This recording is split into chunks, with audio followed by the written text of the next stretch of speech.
What's up, family? Welcome back to the channel. So today we got to talk about one of the WNBA's most polarizing and electric personalities, man. Kennedy Carter.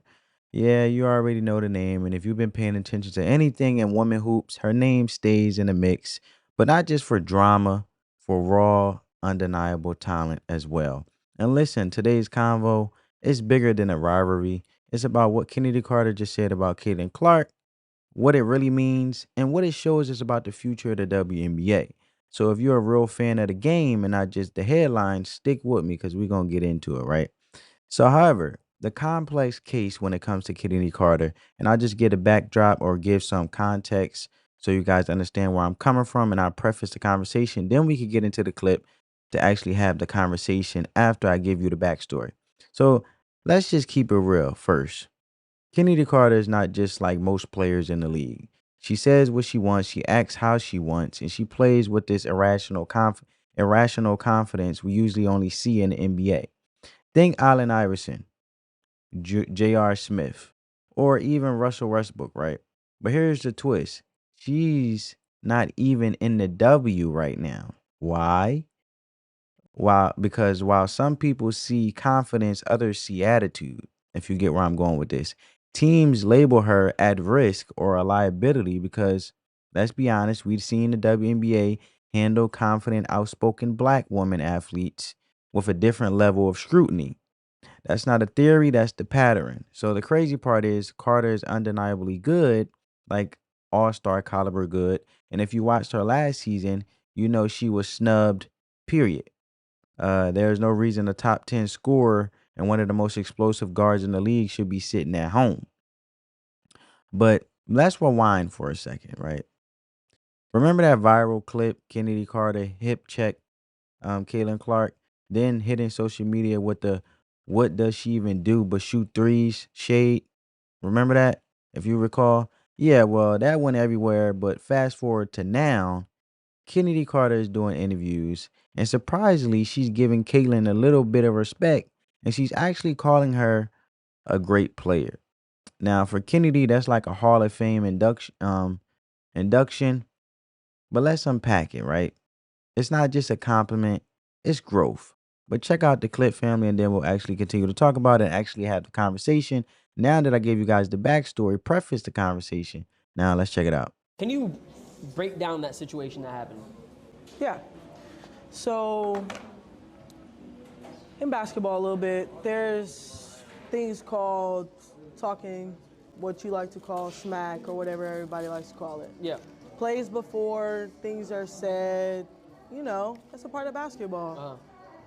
I think a play before, maybe I was elbowed. Okay, that happens. Think the next play down, maybe something was said, and then maybe there was like a little clip of somebody like yelling in my face. And then we go down the court, then I hit like a little bucket, you feel me? Come down, hit like a little nice little mid-range pull-up. And then I just like, just give her like a little like, I'm here. Like, I don't think it was, what's crazy? Me and my brother went back and watched, and we seen a lot of clips in the NBA of guys getting like pushing LeBron. Like, I think it was Jeff Teague or somebody who like pushed LeBron out of bounds, like said, man, I was mad because like we couldn't stop him. So I'm just like, it's like one of those things, like it happens in basketball. I know people try to say, oh, it's not one of those things. It's not a personal thing. It's a competitive thing. It happens in basketball, and like it's just one of those things. But like, yeah, it's kind of what happened. Then it spiraled out of control. And then the media takes whatever narrative they want to put out. You watch every single game, to see if you can find any deflects in my game, and like it's really nothing that you probably could say too much about. So then you have trolls, and that's why I said they're gonna be around regardless. But yeah, it was just like a nice little like tap, like I'm here, not to like harm you or anything. If you want to push somebody, you're gonna like full force like. But people push really somebody. made it like a crazy big deal. I've seen the clip. Yeah. But like, I'm not crazy deep in the WNBA world, but in the WNBA world, they dragged it like crazy. I mean, that happens, man. Like it's one of those things. I'm a great player. She's a great player.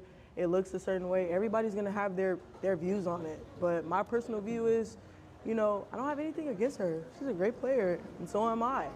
and I've got buckets all that season. You know what I'm saying? So, just one of those things that, ah, I love it though. They think I hate it. I love it. I love when it gets riled up and juicy like that. You feed off of like what people say and shit, and it makes you more Oh yeah, motivated. that's what I'm telling you. Oh yeah, I love the hate. I love that. Yeah. Oh yeah. All right, family. So, like I said, that was growth, right?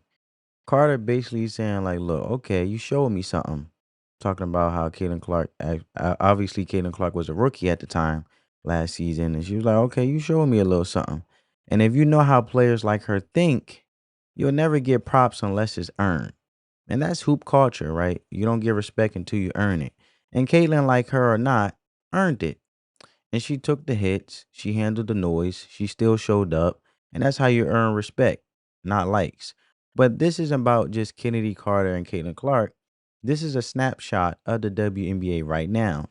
On one side, you got Caitlin Clark, the new face of the league, hyped up, a media machine, but also undeniably skilled, clutch, and carrying major weight for her team and the league itself.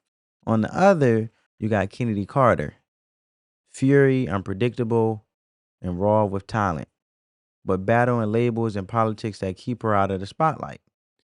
This is culture versus corporate, passion versus polish, old school grind versus new school marketability. And the WNBA needs both badly because let's be honest, we need personalities like Kennedy Carter.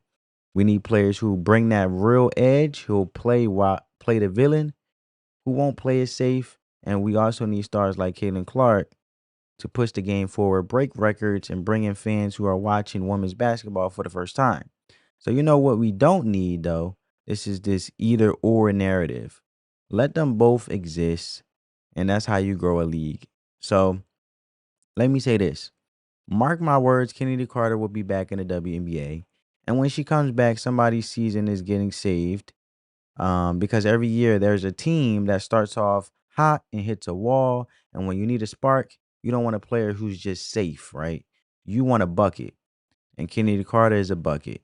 And she's the player you call when the energy is flat, the fan base is restless, and you need someone who could come drop 20 on anybody at any time.